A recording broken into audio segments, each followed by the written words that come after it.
Well, as a minimalist, I keep almost nothing on my desk, but I've got one very important Post-it that's on my monitor at all times, and the 3 questions on that Post-it have saved me tons of time and made me a much more efficient and effective mom and business owner and Jesus follower, so I'm going to share those with you.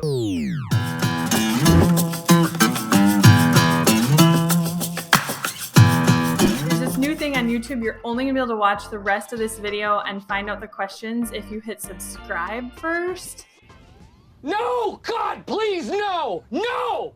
No! So, just kidding. That didn't work on anyone. Okay, I do still hope you subscribe and check the link below for a fun freebie that I've got for you. So, these are the 3 questions I asked to use as a filter to simplify just about anything in business or personal life. And the first question is this extremely valuable?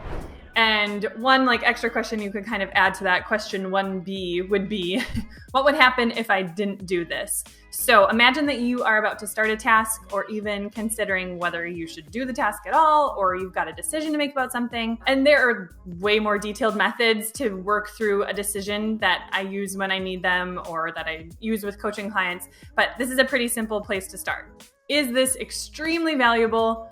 What would happen if I didn't? And if something doesn't make it past that cut, doesn't make the cut past question 1, and you realize that you can just toss it out, congrats, because you just saved yourself time, and now you can invest that time in something more meaningful. And by the way, it goes without saying, as believers, we are not just asking the question, is this extremely valuable to me? No, obviously not. We know it's not all about us. Sometimes we're gonna do things that we don't want to do. I just want to make that clear. So if you ask that first question and you realize, though, that it is extremely valuable, and that if I didn't do it, there would be consequences that I am not willing to suffer, then you proceed to question 2. What is the purpose? And you can use whatever word feels best to you here: purpose, objective, result, goal, outcome. You want a word that's going to bring you clarity. So in other words, you're asking yourself, what is the result I'm after? What is my reason for doing this? What am I trying to achieve? And by the way, this process takes much longer for me to explain to you than it does to actually implement. You can work through these questions in your head, or if you want on paper, but literally in 30 seconds most of the time, or maybe if it's a big task or project and it's really important, you take a little bit longer. But the third question, now that you've identified the purpose of doing that task, is how can I make this as simple as possible and still achieve the purpose? This question is gold. Gold for all of you natural overcomplicators out there like me. Don't make something more complicated than it needs to be to get the result that you're after. I do it all the time, but I try so hard not to. The problem is usually we don't actually know exactly what we're after. And so we kind of just try to do everything to cover all of our bases. We do too much because we don't know what we're trying to achieve. So we do it all, we do everything to the, nth degree, even when that's not necessary. And honestly, not always a wise and effective use of our time, not always effective stewardship of our time and our resources. So would you like to hear a super practical example of this? Sorry, I can't hear you. I said, would you like to hear a super practical example of this? Okay, let's go. If you don't want to hear an example, you can bounce. Just make sure you subscribe and you check out that freebie that I have for you linked below before you head out. So here's an example. Let's say you notice, totally hypothetically speaking, that your 14-month-old's sippy cup lids are terrible and not even close to leak proof like you thought they were supposed to be. And you think, maybe I should invest in some better sippy cups, buy some better sippy cups, do some research, buy some better ones. So you ask yourself, first of all, is this extremely valuable? What would happen if I didn't?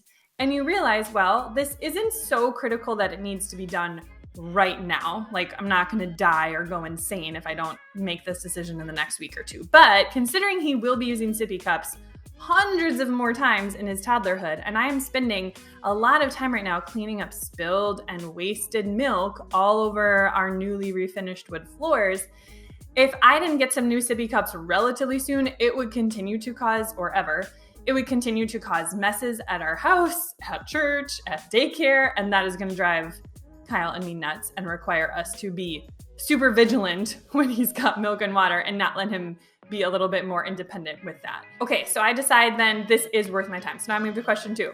what is the purpose? What is the result I'm after? Well, number one result I'm after is that I want to purchase some sippy cups that are as leak-proof as possible. A secondary, not quite as important result would be that they do not have plastic touching the liquid. And a bonus result would be that ideally they are in muted colors versus bright colors. So right now you might be thinking, this girl is crazy. Like, all this, I have to put all this thought into sippy cups. Are you kidding me? You're nuts. Well, okay, for one, as a minimalist and someone who takes financial stewardship very seriously, I hate blowing money on stuff without putting a little bit of thought into my purchases. And I just don't buy a lot of stuff unless I'm like pretty sure about it and have done a little bit of research. Also, with my health history, keeping toxins minimal for my kids is very important to me because I want to give them the best chance possible to not have rheumatoid arthritis like me. So hence the whole plastic thing. And third, it's not like I sat for 5 minutes and thought about this. I just, for the most part, instinctively ask myself these questions at this point, and I don't do it all the time. I definitely forget plenty of times. It's not about like doing it every single time you're going to do something, because even just doing it once in a while is helpful. But so I just wanted to say all that. But so question number 3 then, like, how can I make this as simple as possible and still achieve the purpose?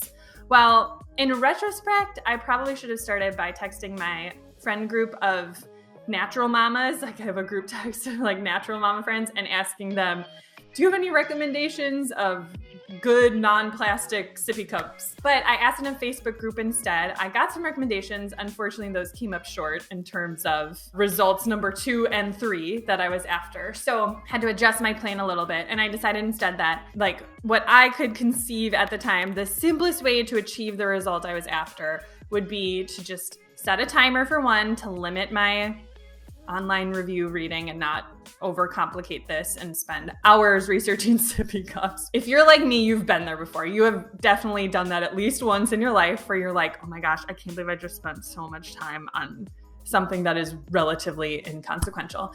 So set a timer. That was one thing I decided, like, I'm going to set a timer to limit myself and be like, figure out the best thing you can and the amount of time available. I'm going to do an Amazon search, and I'm going to like everything, I'm going to look at pages 1 and 2-ish of results. I'm going to open up anything that looks good in a new tab, and then I'm just going to go through those tabs. And as I'm going through them, I'm going to X out of anything I don't think is a good fit, and then narrow it down to probably like 3 different ones that I can try. I will buy the smallest quantity available, whether that's 1 or 2 or 3. Buy the smallest quantity available so that, number one, we have some variety of like straws and sippy cup, normal sippy cups and stuff like that. And then we can test them out and see if we want to buy more, because, when you look at reviews, some people are like, these never ever leak. And other people are like, these are terrible. They're supposed to be leak proof, but they still leak. Whatever. So there's just one example, but I could give you I could give you endless examples of this. I could also give you tons of examples of times where I ask myself the first question and I never get past that first question, because I realize that there is no absolute need to do that task. And if I'm not doing that thing, that means more time for other things that matter even more to me. And that is so important. And that is what we need to fight for as Christian women who want to make time for the stuff that really, really matters in life. And that feels so good. It's fun and magical. So if you like this video, please hit subscribe so we can hang out again. If you really like this video, maybe you're someone who would also love working with a Christian life coach. I wish I knew one. Oh, wait. Hey, that's me. So check the link below for details on working with me so we can simplify and systemize your life together. And I will see you soon. Bye.